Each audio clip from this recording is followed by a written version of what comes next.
What you're about to hear still doesn't feel real to me. That night, I came dangerously close to disappearing forever.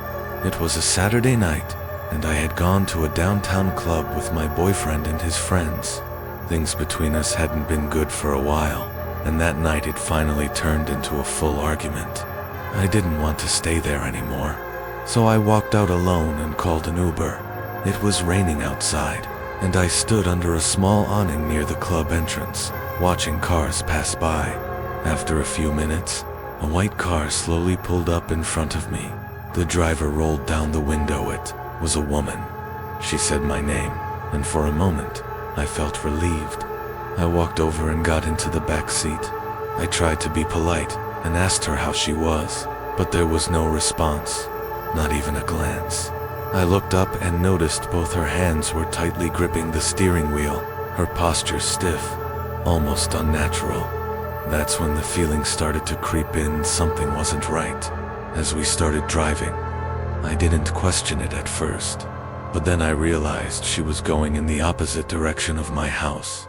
I hesitated, thinking maybe she was taking a different route, but the further we went, the worse that feeling became. Finally, I spoke up and told her she was going the wrong way. She responded in a heavy, cold tone, saying she would take the highway instead, but I knew that wasn't the faster route. Then my phone vibrated. I looked down and saw a notification my Uber had just arrived at the exact spot where I had been standing. I quickly opened the app, and that's when everything hit me. The car I was supposed to get into was a black Nissan, not this one. Panic took over. I raised my voice and told her to pull over immediately. She didn't respond. Now I was yelling, trying to open the door, but it wouldn't budge. The child lock was on. My heart was racing as I pushed against the seat, trying anything to get out. Then suddenly, she looked at me through the rearview mirror.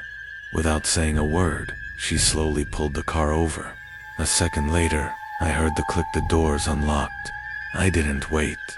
I jumped out of the car and ran, not even daring to look back. A few minutes later, my real Uber arrived. I got in, still shaking, and explained everything to the driver. He went quiet for a moment, then looked at me seriously and said I was lucky to have gotten out.